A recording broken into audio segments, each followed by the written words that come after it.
حضرت عائشہ ام المؤمنین رضی اللہ عنہا سے روایت ہے، انہوں نے فرمایا کہ میں نے اپنے ہوش میں اپنے والدین کو دین حق کی پیروی کرتے ہوئے ہی دیکھا ہے، اور ہم پر کوئی دن بھی ایسا نہیں گزرتا تھا کہ صبح اور شام دونوں وقت رسول اللہ صلی اللہ علیہ وسلم ہمارے پاس نہ آتے ہوں۔ پھر جب مسلمانوں کو سخت اذیت دی جانے لگی تو حضرت ابوبکر رضی اللہ تعالی عنہ ہجرت کی نیت سے ملک حبش جانے لگے۔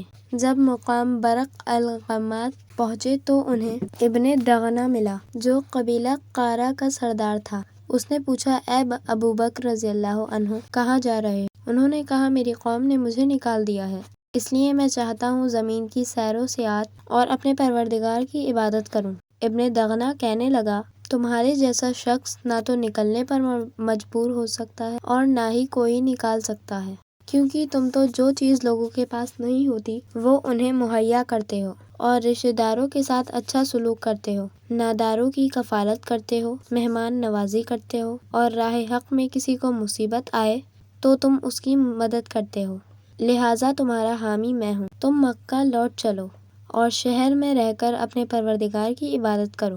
چنانچہ حضرت ابوبکر رضی اللہ عنہ ابن دغنہ کے ساتھ مکہ لوٹ آئے۔ پھر ابن دغنہ رات کے وقت قریش کے سرداروں سے ملا اور ان سے کہا، حضرت ابوبکر رضی اللہ عنہ جیسا سخت شخص نہ تو نکلنے پر مجبور ہو سکتا ہے اور نہ ہی اسے کوئی نکال سکتا ہے۔ کیا تم ایسے شخص کو نکالتے ہو جو لوگوں کو وہ چیزیں مہیا کرتا ہے جو ان کے پاس نہیں ہوتی، رشتہ داروں سے اچھا سلوک اور بے کسوں کی کفالت کرتا ہے، اور جب کسی کو حق کے راستے میں تکلیف پہنچتی ہے تو اس کی مدد کرتا ہے، نیز مہمان نواز ہے؟ غرض قریش نے ابن دغنہ کی پناہ مسترد نہ کی اور اس سے کہا، تم حضرت ابوبکر رضی اللہ عنہ کو سمجھا دو وہ گھر میں اپنے پروردگار کی عبادت کریں اور وہیں نماز اور جو چاہیں ادا کریں۔ اعلانیہ ہم یہ کام کر کے ہمارے لیے اذیت کا باعث نہ بنے، کیونکہ اعلانیہ کرنے سے ہمیں اپنی عورتوں اور بچوں کے بگڑنے کا اندیشہ ہے۔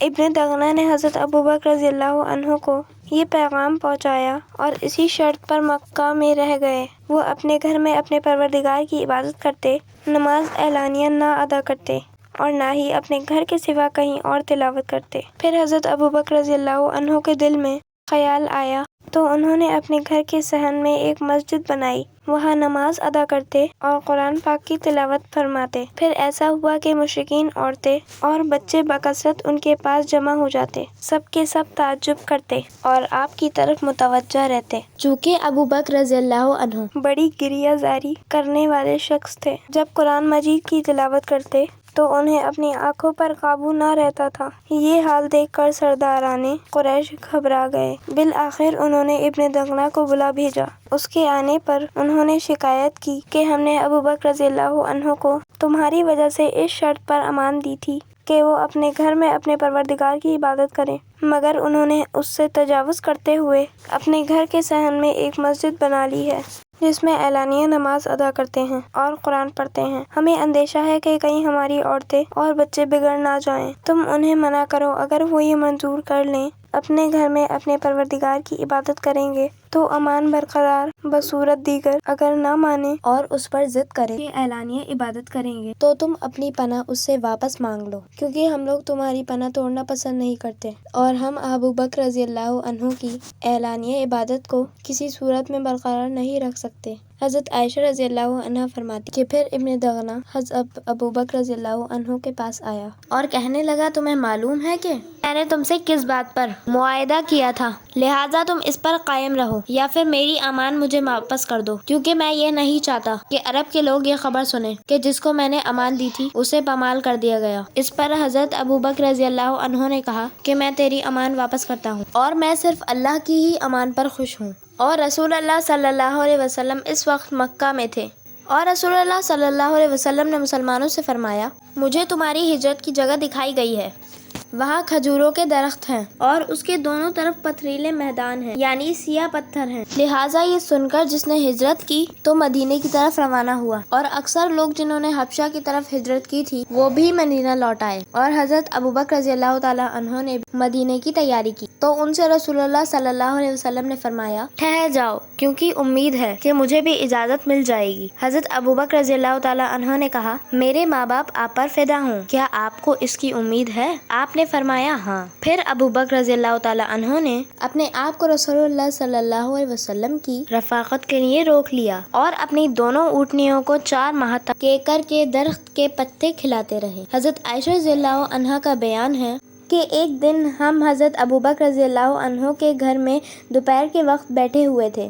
اتنے میں کسی نے کہا، دیکھو یہ رسول اللہ صلی اللہ علیہ وسلم اپنے سر پر چادر اوڑھے تشریف لا رہے ہیں اور آپ پہلے کبھی اس وقت ہمارے پاس نہ آتے تھے۔ حضرت ابو بکر رضی اللہ عنہ نے کہا، ان پر میرے ماں باپ قربان ہوں، وہ اس وقت کسی خاص ضرورت سے ہی آئے ہیں۔ حضرت عائشہ رضی اللہ عنہا کا بیان ہے کہ پھر رسول اللہ صلی اللہ علیہ وسلم تشریف اور آپ نے اندر آنے کی اجازت مانگی تو آپ کو اجازت دی گئی، تو آپ نے اندر آ کر حضرت ابو بکر رضی اللہ عنہ سے فرمایا، اپنے لوگوں سے کہو ذرا باہر چلے جائیں۔ انہوں نے عرض کیا، یا رسول اللہ صلی اللہ علیہ وسلم، میرے ماں باپ آپ پر فدا ہوں، یہاں تو آپ ہی کے گھر والے ہیں۔ آپ نے فرمایا، مجھے تو ہجرت کی اجازت دے دی گئی ہے۔ حضرت ابو بکر رضی اللہ عنہ نے کہا، میرے ماں باپ آپ پر فدا ہوں، مجھے بھی ساتھ لیجیے گا۔ آپ نے فرمایا ہاں۔ حضرت ابو بکر رضی اللہ عنہ نے عرض کیا، میرے ماں باپ آپ پر فدا ہوں تو پھر میری ان 2 اونٹنیوں میں سے ایک آپ لے لیں۔ آپ نے فرمایا اچھا، مگر قیمتاً لوں گا۔ حضرت عائشہ رضی اللہ عنہا کا بیان ہے کہ پھر ہم نے جلدی سے دونوں کا سامان سفر تیار کیا اور پھر ہم نے دونوں کے لیے ایک چمڑے کی تھیلی میں کھانا وغیرہ رکھ دیا، اور حضرت اسماء بنت ابو بکر رضی اللہ عنہا نے اپنی پیٹھی ازار بند کا ایک ٹکڑا کاٹ کر اس سے تھیلے کا منہ بند کیا، اس وجہ سے ان کا لقب ذات النطاقین رکھا گیا۔ حضرت عائشہ رضی اللہ عنہا کا بیان کہ پھر رسول اللہ صلی اللہ علیہ وسلم اور ابو بکر رضی اللہ عنہ نے جبل ثور کے غار میں جا کر چھپے اور 3 دن تک وہاں چھپے رہے۔ حضرت عبداللہ بن ابو بکر رضی اللہ عنہ بھی رات کو ان کے پاس رہتے۔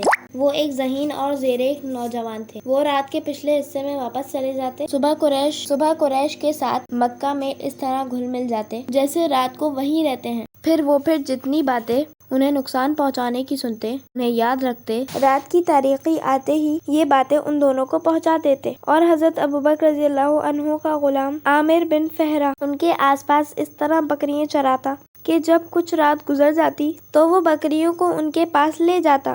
وہ رات کو تازہ اور گرم گرم دودھ پی کر رات بسر کرتے، پھر صبح کو اندھیرے ہی میں ان بکریوں کو ہاک لے جاتا۔ چنانچہ وہ ان 3 راتوں میں ہر شب ایسا ہی کٹتا رہا۔ پھر رسول اللہ صلی اللہ علیہ وسلم اور حضرت ابو بکر رضی اللہ عنہ نے بنی دیل کے ایک شخص کو مزدور مقرر فرمایا۔ یہ بنی عبد بن عدی میں سے تھا، جو بڑا واقف کار رابر تھا۔ وہ عاص بن دائل سہمی کا حلیف تھا اور کفار قریش کے دین پر تھا۔ پھر ان دونوں نے اس کو امین بنا کر اپنی سواریاں دے دی اور اس سے 3 دن بعد یعنی تیسرے دن کی صبح کو غار ثور پر دونوں سواریوں کو لانے کا عہد لے لیا۔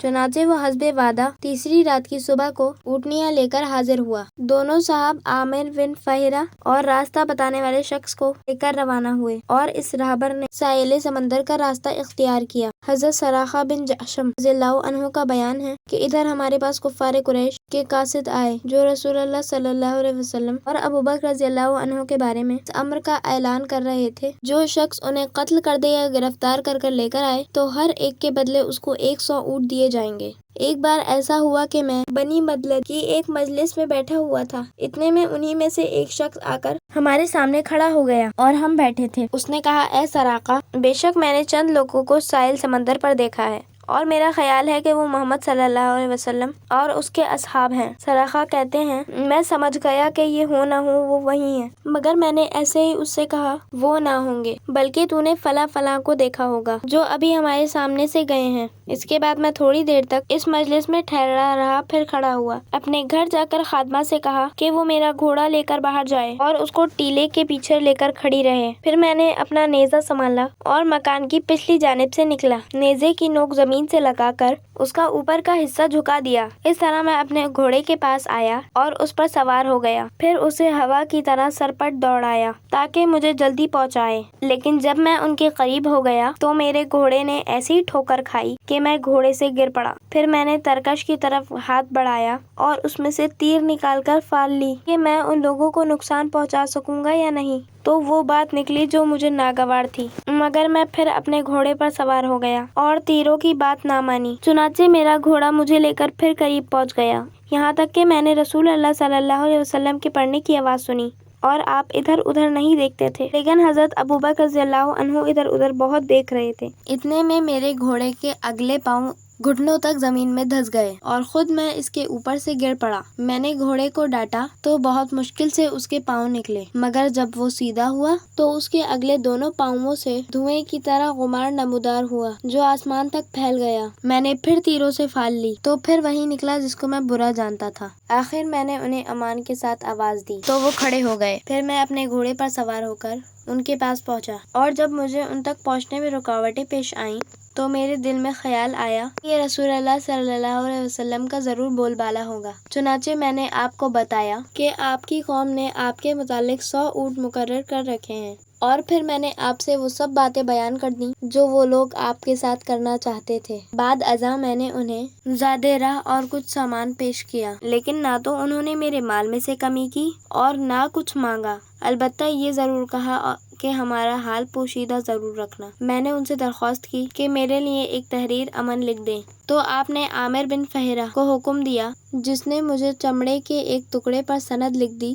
پھر رسول اللہ صلی اللہ علیہ وسلم روانہ ہو گئے۔ پھر راستے میں رسول اللہ صلی اللہ علیہ وسلم کی ملاقات سوداگر مسلمانوں کی جماعت سے ہوئی جو حضرت ظہیر رضی اللہ عنہ کی زیر قیادت شام سے آ رہی تھی۔ حضرت ظہیر رضی اللہ عنہ نے رسول اللہ صلی اللہ علیہ وسلم اور حضرت ابوبکر رضی اللہ عنہ کو سفید کپڑے پہنائے۔ ادھر اہل مدینہ کو آپ کے تشریف لانے کی خبر پہنچی تو وہ لوگ مقام حرا تک ہر روز صبح تک آپ کے استقبال کے لیے آتے اور آپ کا انتظار کرتے۔ پھر دوپہر کی گرمی انہیں واپس جانے پر مجبور کر دیتی، چنانچہ حسب معمول ایک روز بہت انتظار کے بعد واپس آ گئے اور اپنے گھروں میں بیٹھے تھے کہ ایک یہودی اپنی کسی چیز کی تلاش میں مدینہ کے ٹیلوں میں سے کسی ٹیلے پر چڑھا تو اس نے رسول اللہ صلی اللہ علیہ وسلم اور آپ کے اصحاب کو سفید لباس میں دیکھا۔ جتنا آپ نزدیک ہو رہے تھے اتنا ہی دور سے سراب کم ہوتا جاتا۔ تب اس یہودی سے نہ رہا گیا اور وہ فوراً بآواز بلند پکار اٹھا، اے جماعت عرب، یہ ہے تمہارا مقصود جس کا تم شدت سے انتظار کر رہے تھے۔ یہ سنتے ہی مسلمان ہتھیار لے کر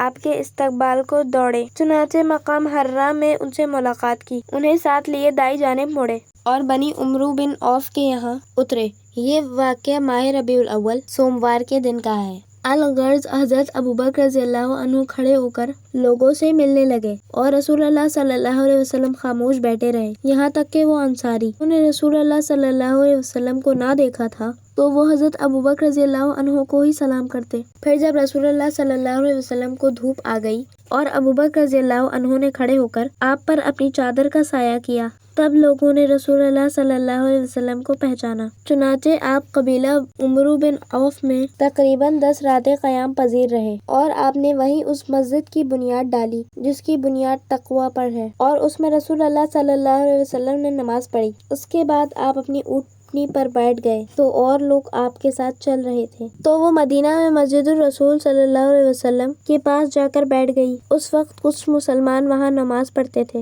یہ زمین 2 یتیم لڑکوں سہل اور سہیل کی تھی اور وہاں کھجوریں خشک کرتے تھے۔ یہ دونوں بچے اسعد بن زرارہ کے زیر تربیت تھے۔ رسول اللہ صلی اللہ علیہ وسلم نے جہاں اونٹنی بیٹھ گئی اس کے متعلق فرمایا، انشاءاللہ ہمارا یہی مقام ہوگا۔ پھر رسول اللہ صلی اللہ علیہ وسلم نے ان دونوں بچوں کو بلوایا اور کھجوروں کے خشک کرنے کی جگہ کا ان سے بھاؤ کیا تاکہ اسے مسجد بنا سکے۔ ان دونوں نے کہا، ہم اس کی قیمت نہیں لیں گے یا رسول اللہ صلی اللہ علیہ وسلم، ہم یہ زمین آپ کو ہبہ کر دیتے ہیں۔ لیکن رسول اللہ صلی اللہ علیہ وسلم نے ہبہ لینا قبول نہ فرمایا بلکہ قیمت دے کر ان سے خرید لی اور وہاں مسجد کی بنیاد رکھی، اور اس مسجد کی تعمیر میں رسول اللہ صلی اللہ علیہ وسلم سب لوگوں کے ساتھ اینٹیں اٹھاتے اور فرماتے، یہ بوجھ اٹھانا کوئی خیبر کا بوجھ اٹھانا نہیں ہے بلکہ یہ تو باعث ثواب اور پاکیزہ کام ہے، اے رب ہماری قبول فرما۔ اور یہ بھی فرماتے تھے، اے اللہ، اجر تو آخرت کا ہی اجر ہے، تو انصار اور مہاجرین پر رحم فرما۔